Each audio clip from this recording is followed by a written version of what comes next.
Olá, eu sou o professor Edmárcio Carvalho e esse é mais um ED Pesquisa. As infecções sexualmente transmissíveis estão presentes em todos os segmentos da população e atualmente há um crescimento no número de infectados, sobretudo com a sífilis congênita. Para conversarmos a respeito desse assunto, recebemos hoje no ED Pesquisa a professora Marilene Boechat, doutora em odontopediatria, professora no curso de odontologia e no mestrado em gestão integrada do território da Univale. Marilene, seja bem-vinda ao ED Pesquisa. Obrigada, agradeço o convite aí para a gente falar de um tema tão importante na nossa vida. O prazer é nosso te receber, Marilene. Para a gente começar, eu queria que você falasse um pouco sobre suas pesquisas.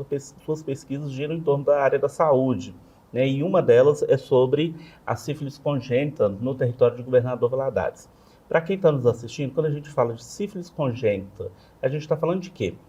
É importante esclarecer que a sífilis é uma infecção sexualmente transmissível através do ato sexual, transfusão sanguínea, e a pesquisa ela foca, na verdade, na transmissão durante a gestação da mãe para o filho. Então, a sífilis, ela, a partir do advento de antibiótico, da penicilina, você nem ouvia falar mais de sífilis.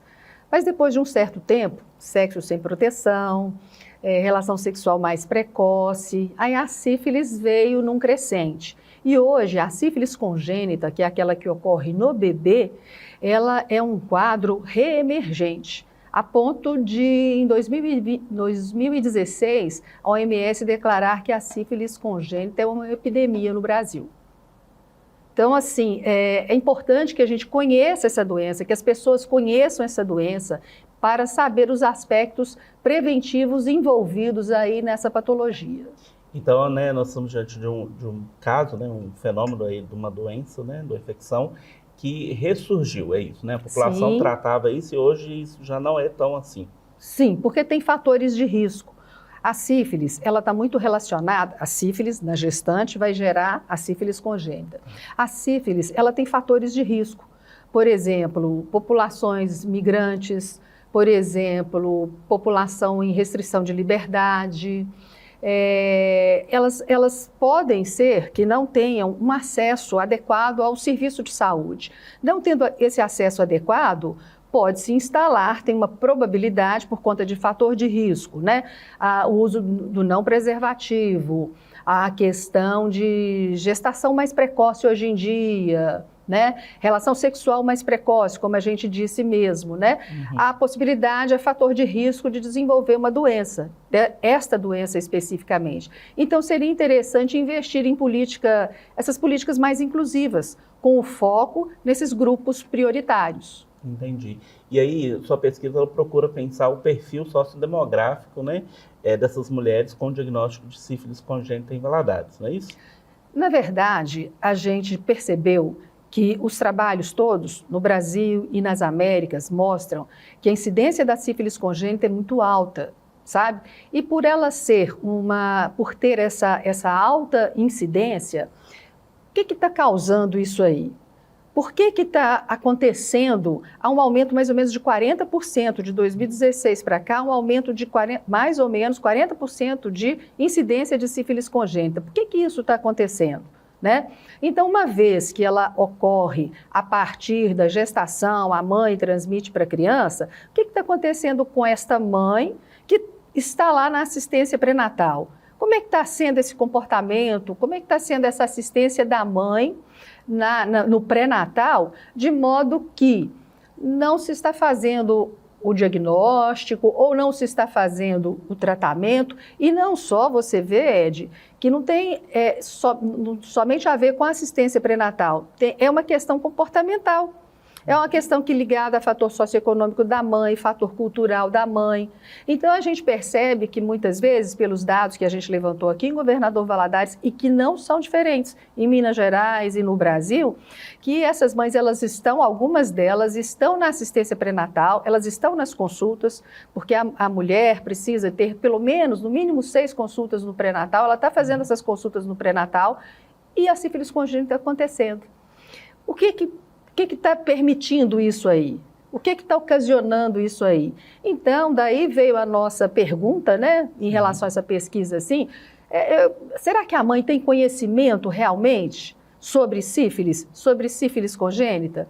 Será que a mãe sabe que é uma doença prevenível? Nossa, se houvesse um planejamento, é uma doença prevenível. Mas uma vez instalada a doença, é uma doença tratável. E por que ela não está sendo tratada? Talvez não esteja sendo tratada de forma adequada. Então, aí vem a pesquisa no sentido de, sabemos que é alta prevalência? Sabemos, então a gente quer saber assim, qual o comportamento da mãe frente ao diagnóstico da sífilis congênita? Porque é uma patologia que ela traz estigma, ela marca a vida de uma pessoa. E muitas vezes a mãe, ela tem que tratar o bebê, e ela tem que levar o bebê para os acompanhamentos na estratégia de saúde da família, porque a minha pesquisa é realizada com as mulheres assistidas da estratégia de saúde da família aqui de Governador Valadares, né? Será que ela tem apoio? Porque se ela não tiver apoio, não adianta, né? Então é isso. Na verdade, a gente está fazendo, né? A pesquisa está sendo realizada, é uma conversa com as mães para saber o que elas conhecem da doença, se elas sabem das consequências dessa doença, porque a sífilis congênita, uma vez presente, né? A criança, ela pode apresentar algumas alterações às vezes precoces ou alterações mais tardias. Alterações precoces como alterações cutâneas, alterações teciduais, uma irritação, uma anemia, mas as mais sérias, as tardias, depois de 2 anos de idade, pode ter comprometimento de sistema auditivo, de sistema visual, desenvolvimento. E aí se compromete o desenvolvimento dessa criança, como é que vai ser a inclusão dela educacional? Como é que vai ser a inclusão dela social? Então, frente a essas consequências, né, que podem ou não ocorrer na criança, a gente está fazendo essa pesquisa, porque é importante. O Ministério da Saúde, ele recomenda que quanto mais precoce for feito o diagnóstico da mãe com sífilis na gestação, mais possibilidade tem de tratar, e tratando de forma adequada, da criança não ter o quadro da sífilis congênita. Mas não é isso que a gente rotineiramente está percebendo e está observando. E aí, quando você fala, né, inclusive que essa infecção, né, ela é carregada de estigmas, né, e não está tendo esse acompanhamento, você associa isso talvez a um senso comum de que outras infecções, por exemplo, HIV/AIDS, ela não tem cura, né? A pessoa vai fazer o acompanhamento, né, dentro das políticas que existem. Mas a sífilis, ela pode ser curada, né? Tem um tratamento que é feito. Talvez dentro desse senso comum de que as pessoas acham, se, né, eventualmente, né, se adquiriu a sífilis, eu consigo me curar disso. E aí, a partir disso, se tem isso é deixado de lado um pouco, você acha que pode ter a ver com isso também? É isso que a gente está observando um pouco nas mães que estão sendo entrevistadas. Porque, na verdade, assim, pelas nossas análises iniciais ainda, a gente percebe que ela não vê a importância do tratamento e nem vê a consequência. Ela só vai ver a consequência algumas vezes, se porventura existir, mais tarde. Sim. Então, aí, quer dizer, se ela chega no pré-natal, né, o ideal seria fazer uma gravidez planejada, né? Quem dera se a gente pudesse conseguir isso aí. Mas o ideal é que a mulher, quando está na estratégia da família, quando ela está na assistência pré-natal, que ela faça uma testagem rápida. Uma vez descoberta a sífilis da gestante, então se faz o tratamento. O tratamento seria ideal até 30 dias antes do parto. E o tratamento é um antibiótico. E dependendo da classificação, 1 ou 2 ou 3 doses no máximo do antibiótico. Quer dizer, ok, tudo bem, tratei. Mas aí eu preciso lembrar essa mulher que, hoje em dia, as parcerias sexuais, elas têm que ser observadas também. Porque se a mulher faz o tratamento, mas ela mantém depois um relacionamento sexual com o parceiro dela que está infectado, então ela volta a se contaminar e aí a possibilidade novamente de ocorrer a sífilis congênita no filho. Então, hoje em dia é muito importante assim, que seja uma gravidez planejada e que o parceiro esteja presente. E aí uma questão que a gente sente e vê muita dificuldade é isso. Porque às vezes a mulher ela carrega em si a culpa da doença e às vezes ela não é culpada. né? Aí o parceiro dela, ou a parceria, hoje em dia se fala parceria sexual. A parceria sexual dela, ela acha que não, ela não vai lá fazer o exame não, porque ela não precisa, a culpa é na mulher. E aí gera uma situação de desconforto para a mulher, certas situações de atrapalhar, às vezes, esse relacionamento familiar. A gente vê algumas consequências, a gente já tem observado algumas consequências em relação a esse relacionamento familiar, dela com o marido, dela com a família, dela no cuidado com o filho. Muitas vezes ela tem que deixar o trabalho porque ela tem que levar o filho na estratégia da família para fazer o acompanhamento. Então isso pode ser evitado. A sífilis é uma doença evitável, né? Evitável e tratável. Para você ter uma noção, a sífilis congênita é a segunda causa de morte, de natimortos, só precedida da malária. Então, nós precisamos abrir o olho, né? Nós precisamos ficar atentos em relação a este diagnóstico precoce e ao tratamento adequado. Então, frisa-se muito pelo Ministério da Saúde fazer um tratamento adequado da gestante. Mas não só fazer o tratamento adequado, mas fazer uma educação permanente dela. Fazer uma capacitação de gestores, de profissionais de saúde que estão com essa mulher. Porque muitas vezes ela vai, quando ela tem o diagnóstico, ela tem um sentimento de vergonha. E às vezes ela não volta mais por conta disso. E eu preciso acompanhar isso aí, eu preciso trazer essa mulher, essa gestante aqui para a estratégia, né? Para que faça o tratamento adequado, para que faça o acompanhamento adequado, porque isso é possível. Tratou, acabou. E aí as estratégias de saúde da família é esse lugar que essa mãe, né, essa grávida precisa procurar, né? Se ela suspeita, né, que eventualmente possa estar infectada, ela precisa procurar a estratégia de saúde da família mais próxima da sua residência, onde faz o acompanhamento da gestação. Diante disso, qual que é o impacto, né, desse fenômeno para as estratégias de saúde da família? Né? Pensando aqui no campo da saúde pública, né, qual que é o impacto disso? Como que esse serviço público também precisa estar preparado para atender essa gestante? Olha, na verdade, ela não precisa nem ter a suspeita de estar com sífilis. A mulher grávida chegou para as consultas iniciais, ela faz uma testagem rápida, é obrigatório. Então, a estratégia, e esse exame é gratuito na estratégia de saúde da família. Fez o diagnóstico, detectou a sífilis na gestante, faz o tratamento. O tratamento também é gratuito. Então, quer dizer, a estratégia, ela funciona bem. Ela precisa, algumas vezes, mostrar para essa mulher assim, a gravidade, a conscientização da patologia, porque tratou, curou, mas faz o acompanhamento. Precisa do acompanhamento por causa dessas intercorrências aí. E aí a gente percebe também, quanto a algumas características, alguns fatores determinantes em relação à sífilis congênita, normalmente são mulheres mais jovens. Normalmente são mulheres que se declararam, autodeclararam, né, pardas ou negras, o nível socioeconômico mais baixo também.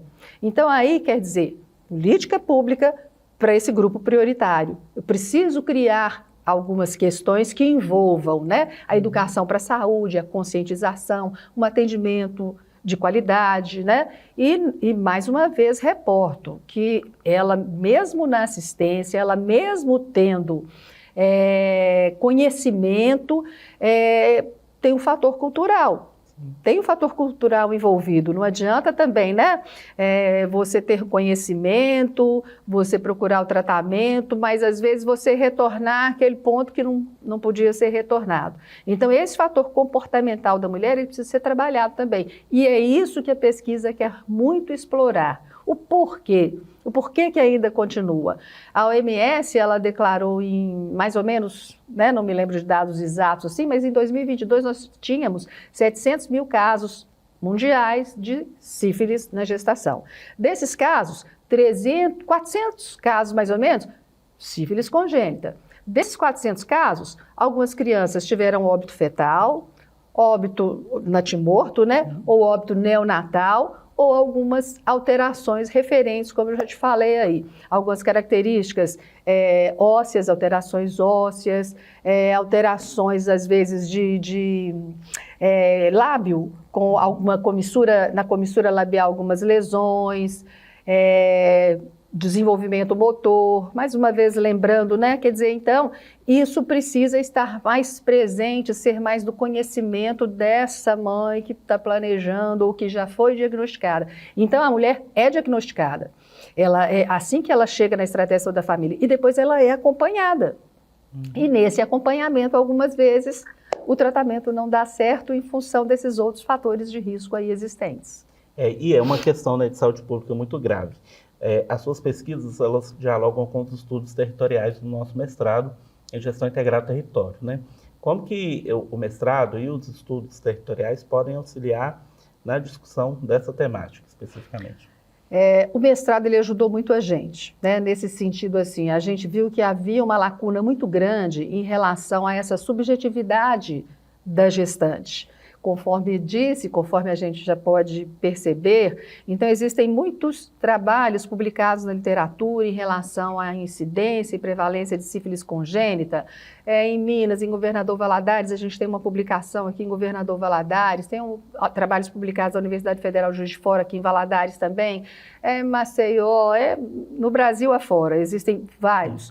Mas você vê poucos trabalhos relacionados a essa questão comportamental, a essa questão da subjetividade da mulher. Então, acho que o mestrado, ele nos ajuda muito em perceber isso aí. Como é que essa mãe, dentro da organização da estratégia de saúde da família, né? Como é que essa mãe, ela percebe isso aí? Como é que essa mãe, quais as características internas, inerentes a ela, que vão fazer com que ela siga ou não siga as orientações, ou siga parcialmente as orientações. Então, isso a gente chama no mestrado de territorialidade, né? A gente vem trabalhando muito isso aí no mestrado. Então, quais são essas territorialidades da mãe que a gente pode conhecer e depois que a gente pode trabalhar em cima disso aí, para que a gente comece a diminuir os casos de sífilis congênita. Um dos objetivos da Organização Pan-Americana de Saúde é erradicar a sífilis congênita. Mas a gente vê que está ainda difícil, mas não impossível, porque eu acho que com esse trabalho que a gente está fazendo agora, as pessoas nos ouvindo, campanhas educativas voltadas para isso, sabe? Eu acho que vão prestar mais esclarecimentos. E essas campanhas devem ser assim de forma clara, de forma objetiva, de forma direta, com linguajar que as pessoas possam entender. Isso é muito importante, né? Assim, essa prestação de serviço, né? Porque as pessoas, né, façam esse acompanhamento, né, durante a gravidez, né, a mulher procura a estratégia de saúde da família, né, e entre todo o cuidado que ela vai receber, uma atenção especial à sífilis congênita. Não só a minha pesquisa é na estratégia, mas a mulher pode ter outros serviços associados aí também. O nosso foco é a estratégia de saúde da família. A saúde da família e garantindo, né, o olhar para essas situações especificamente. Sim. Mariane, te agradeço, né, ter participado aqui com a gente do Ed Pesquisa. E te convido a assistir às outras edições da Ed Pesquisa no YouTube da Univale TV, a TV que te conecta ao conhecimento. Eu que agradeço aí, Edmárcio, a oportunidade da gente conversar um pouco aí para que as pessoas tenham conhecimento e saibam, né, dessa patologia presente na nossa sociedade.